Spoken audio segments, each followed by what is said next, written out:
Now, let's be real. At least 30%, maybe even 50% of what you hear when you're watching a clip will just fly right over your head. And that's why I created English News Decoded.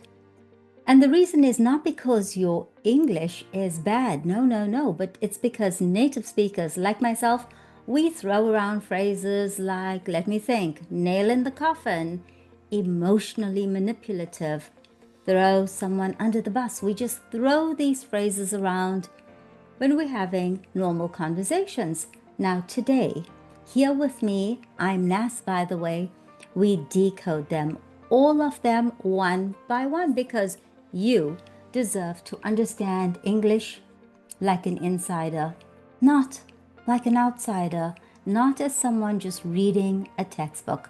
So, welcome to English Decoded. There's a lot we have to cover, and trust me, there's a lot still to come at the end, and there's also a free downloadable PDF. But if you care about PR, if you care about royalty, public image, damage control, or you're just here to learn English through real news stories, stay tuned until the end, because this story, it's a hot mess. And I'm ready to break it down with you. Let's talk about Meghan Markle. She's all about strategy. She's calculated. She's definitely image conscious. And everything about her is tightly curated. I mean, even her father said so. Or at least it used to be. So what's changed? Well, here's where the story changes. The story turns. She cries privacy. She even sues newspapers about privacy, but then she calls the paparazzi. So she cries privacy, and then she calls the paparazzi. She leaks stories, and then she says she's misunderstood. She spins a narrative. But now it seems like she's lost control of it. Now, in media terms, she's no longer the author of her own story. It's like a monster that's gotten out of control. Hollywood is backing away. The A-list has gone silent. Oprah, even Oprah, remember? Oprah on the couch. Oprah with the, who said that? Who was having that conversation? Oprah, who fanned the story about racism. Yeah, that Oprah. She mocked them recently, calling them the Sussexes. That's your friend? Okay. And also, I think it was Tom Bauer who straight up called Meghan radioactive. Take a breath. Let that sink in. Radioactive. Imagine someone calling you radioactive. That's the media's way of saying you're toxic. You are toxic, Meghan. Nobody wants to touch you. Radioactive. It feels like the ultimate burn, doesn't it? Someone calling you radioactive. And Meghan's podcast, that was just a vanity project. There was no real structure, no guests to challenge her. It was just Meghan talking about Meghan. And Spotify is out, right? Netflix is also out. Netflix wants nothing to do with them either. They canceled their deal, or pardon me, they didn't renew the contract. But Netflix didn't just end the deal quietly. Netflix outed them. They released internal data that showed abysmal sales of Meghan's product line. Remember the product line as ever, where she said the jam sold out in 45 minutes? Yeah. Netflix basically said, you sold 4 jars. Calm down. Just calm down. Now, let that sink in. And I really do think that that statement by Netflix that just came out, that was the nail in the coffin. Because right up until now, she was able to spin everything. Sold out, 45 minutes. Wow, I'm amazing. And Netflix is saying, not true. And then there's Harry, the saddest part, maybe. But I don't know, can we really feel sorry for him? I mean, he threw his family under the bus. We all remember that. He co-authored this drama. He really did. Remember, we are on the Freedom Flight. And now there's no clear path to reconciliation. He looks lost. You know, some people have called him naive. Some have called him dumb. The Brits call him dim. But I'm going to say that when he wrote that book, Spare, remember that one? He threw his family under the bus. When he went onto that Oprah interview, and I do hope that Oprah paid them a shitload of money, otherwise it wasn't worth it. Well, that's when he threw his family under the bus. And you know what? Maybe in his delusional world, he thought that the world would pick his side. Well, the world isn't. And now, even the Sussex squad, their little army, isn't showing up because how can you? I mean, how can anyone show up for this drama? It's kind of what we call drama fatigue. We're tired of it all. So here we are. Here's where it stands today.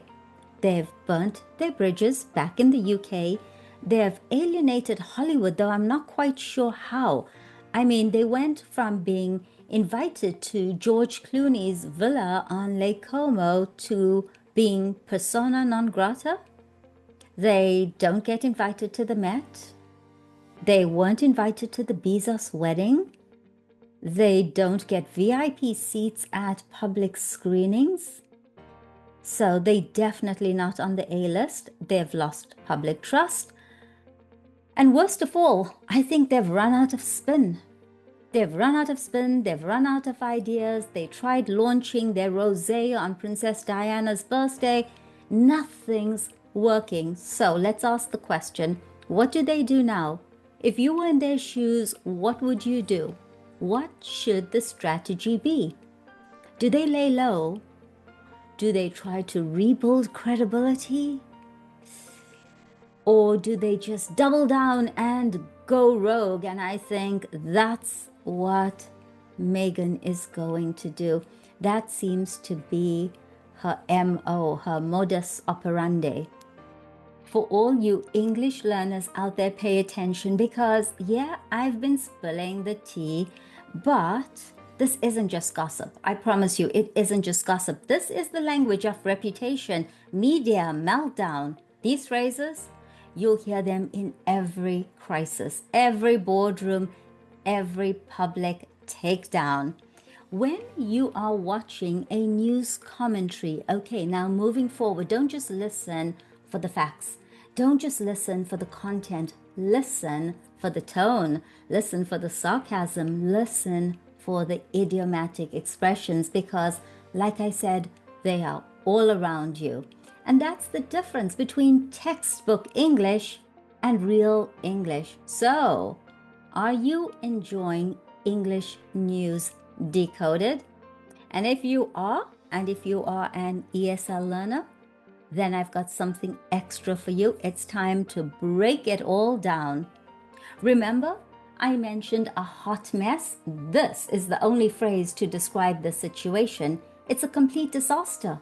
It's a chaotic situation. It's a hot mess. And we said Meghan is all about PR. Yeah, she's focused on her public image. She's very, very image conscious. And she's calculated. I mean, even her father said so. So she carefully manages the way she is perceived. Yeah? And I also said this about Meghan. She cries privacy and then she calls the paparazzi. So she claims to want her privacy, but then she goes out seeking attention, demanding attention. If you want your privacy, you've got a fabulous mansion in Montecito. Stay indoors, stay within your walls. You've got everything that you need. But no, No, not Meghan. She likes to release stories, leak stories. That would be even better. She leaks stories. She releases the information so she can control the narrative. She leaks the stories. But it now seems that she has lost control of the narrative. And if you lose control of the narrative, it means you can no longer manage how the public sees you. You've been exposed.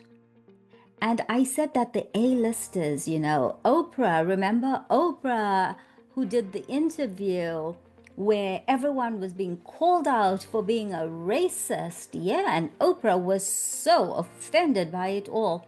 Well, the A-listers like Oprah, they've all backed away. They have all gone silent, radio silent. And if I say they've backed away, it means that they've pulled back from supporting the Sussexes. Yeah? And I think it was Tom Bauer, the royal biographer, who called Meghan radioactive. And if someone calls you radioactive, you're too controversial, you are too toxic to associate with.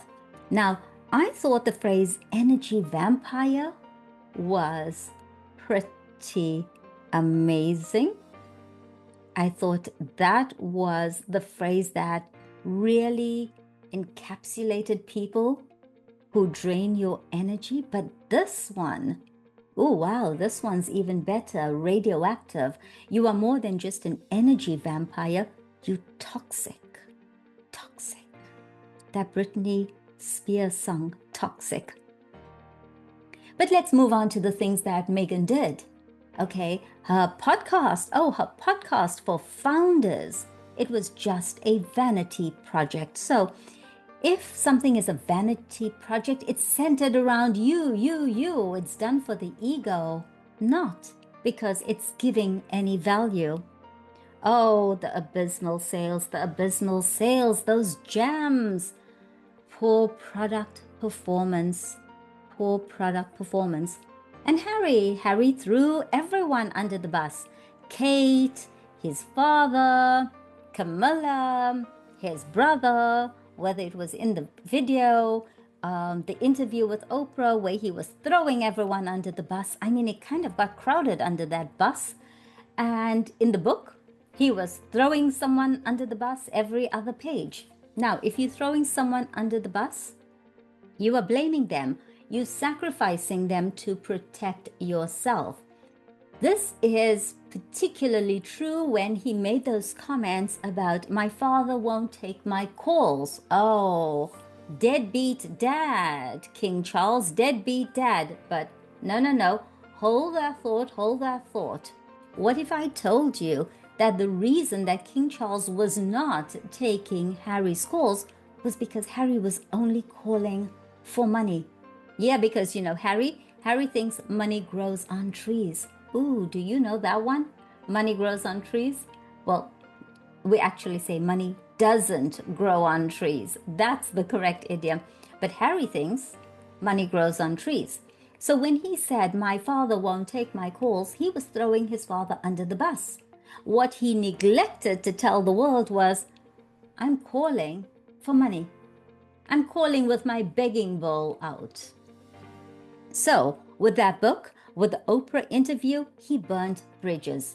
He destroyed relationships that he can't go back to. Now, this is going to sound strange. It's going to sound odd, but this is my view on this situation.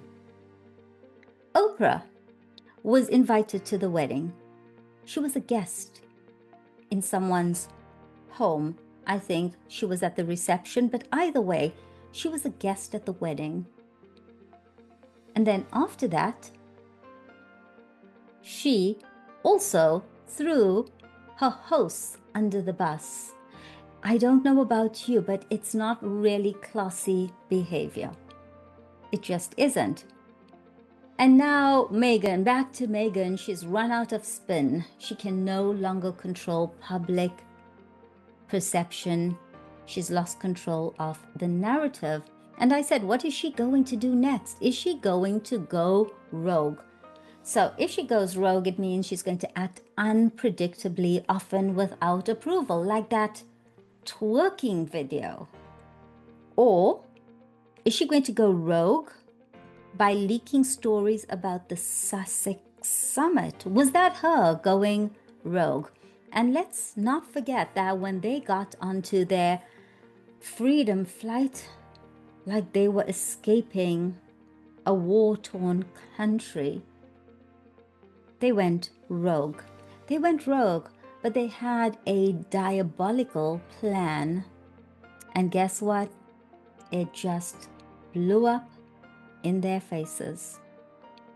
Now, if you've enjoyed this particular video, if you are still here at the end with me, then please let me know in the comments. Just type "Hey Nas." And if you would like the free downloadable PDF, head on over to lingonas.com. And every week we send out free English cheat sheets, completely free. We don't want your money. I want you to take that money and spoil yourself, but download the PDF because it's a treasure trove of idiomatic language. It's the kind of language we used in this episode. It's the kind of language that's going to take you from outcast to insider. I'm Ness, and I hope you are loving this format. But it's ciao for now. But hey, don't go away because you know we've got something else loading.